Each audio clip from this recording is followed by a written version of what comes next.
बता दें कि देश में कोरोना का कहर लगातार बढ़ता जा रहा है। यहां पर संक्रमित लोगों की संख्या बढ़कर 7,447 पर पहुंच गई है।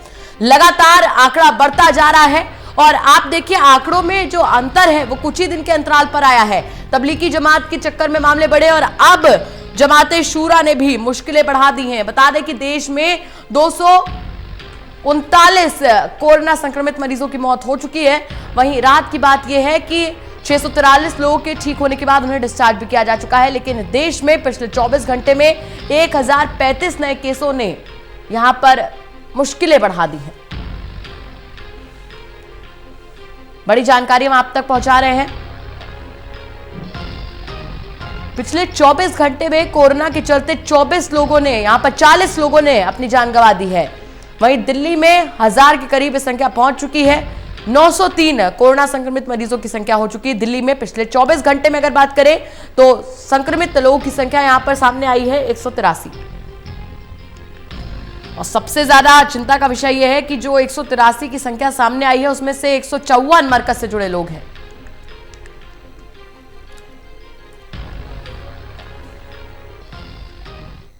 तो देश में क्या कुछ कोरोना की स्थिति है, इसके लिए ताजा अपडेट के साथ न्यूज रूम से मेरे सहयोगी ललित नारायण कांडपाल जुड़ चुके हैं। सीधे ललित का रुख करेंगे। ललित, अगर इस वक्त नजर डाले देश के आंकड़ों पर तो आंकड़ा लगातार बढ़ता जा रहा है। जी बिल्कुल गौरांशी, जिस तरह से हम देख रहे हैं कि लगातार आंकड़ों में बढ़ोतरी होती चली जा रही है। अब वो पॉजिटिव मामलों की संख्या हो या फिर वो मरने वालों की संख्या हो, उसमें लगातार इजाफा हो रहा है और निश्चित तौर पर ये एक चिंता का विषय है। हालांकि अगर कल के मुकाबले आज के आंकड़ों पर नज़र डाली जाए तो उसमें तकरीबन 350 की बढ़ोतरी हुई है, जो कि कल के मुकाबले काफ़ी कम नज़र आ रहा है। हालांकि ये संतोषजनक स्थिति नहीं है, लेकिन फिर भी अगर ये ट्रेंड आगे चल के जारी रहता है तो निश्चित तौर पर ये एक बहुत अच्छा समाचार होगा। और जिस तरह से सील किए गए हैं इलाके, और अगर उन सील किए गए इलाकों से भी बहुत अच्छे नतीजे निकलकर सामने आते हैं तो निश्चित तौर पर देश में अलग अलग जगहों पर जिस तरह की स्थितियां हैं उससे निश्चित तौर पर फ़ायदा होगा। और जिस तरह के लगातार सरकार भी बात कर रही है जी। अगर आज देखा जाए तो आज प्रधानमंत्री नरेंद्र मोदी देश के सभी राज्यों के मुख्यमंत्रियों के साथ अब से थोड़ी देर में बैठक शुरू करने जा रहे हैं।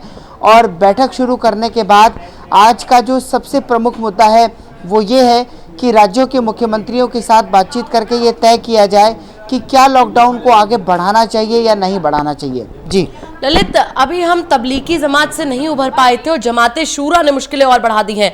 गुजरात में 1100 जमाते शूरा के लोग मिले। ऐसे में समझने की जरूरत है कि संस्थाएं कहीं ना कहीं देश के लिए अब नुकसानदायक पूरी तरीके से साबित होती हुई नजर आ रही हैं। जी बिल्कुल, देखिए निश्चित तौर पर ये अपने आप में बड़ी चिंता का विषय है कि जिस तरह से जमाते शूरा का मामला निकलकर सामने आया है और एक बड़ी संख्या में लोग वहाँ पर पॉजिटिव पाए गए हैं।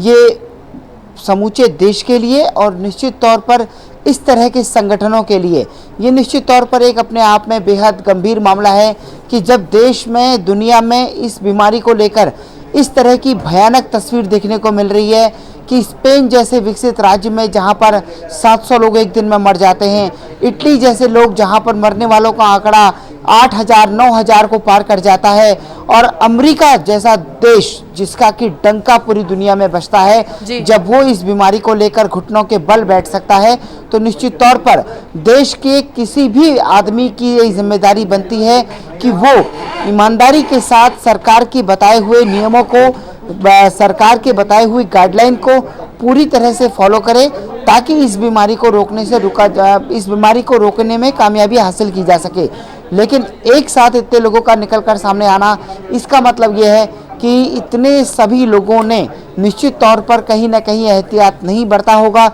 और जिसके नतीजतन ये स्थिति पूरी पैदा हुई है। जी ललित, अगर पिछले 24 घंटे की बात करें तो दिल्ली में 183 नए मामले सामने आए हैं, जिसमें से 154 मरकज के जुड़े हैं। यानी कि अगर इन 154 को हटा दें तो सिर्फ 29 मामले ऐसे हैं जो तबलीगी जमात से नहीं जुड़े हैं। लगातार तबलीगी जमात का संकट देश में बढ़ता जा रहा है।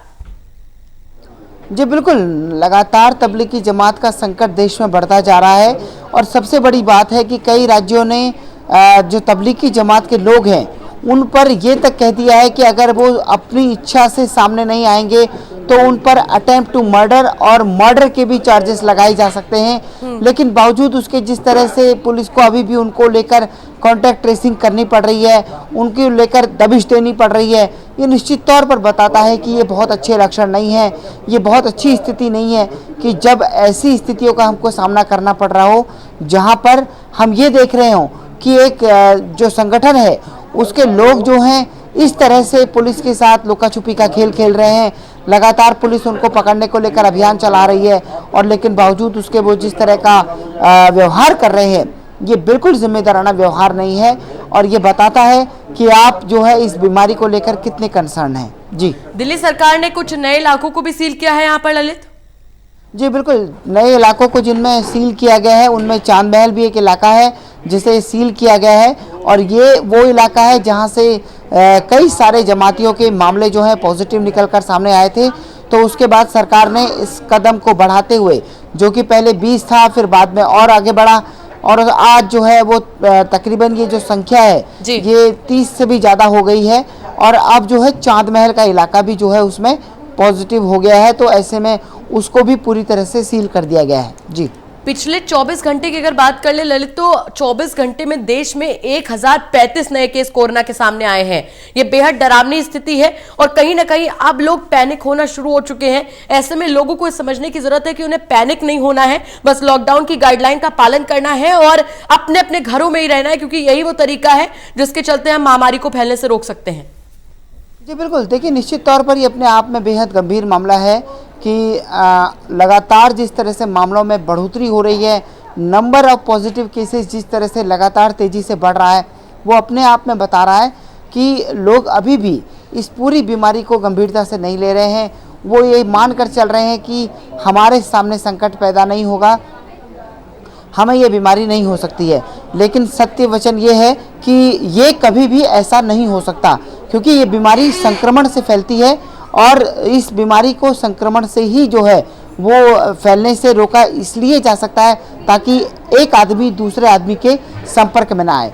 तो हमें इस बात का बड़ा ध्यान रखना पड़ेगा और अगर वो ध्यान नहीं रखा गया तो ये मामले इसी तरह बढ़ते चले जाएंगे। जी बिल्कुल ललित, और मामलों को रोकने के लिए सबसे ज्यादा कह सकते हैं जो रामबाण इलाज है वो यही है कि अपने अपने घरों पर रहें, लॉकडाउन की गाइडलाइन का पालन करें ताकि इस महामारी को फैलने से रोका जा सके। बहुत बहुत शुक्रिया ललित, जुड़ने के लिए, तमाम जानकारी से रूबरू करवाने के लिए।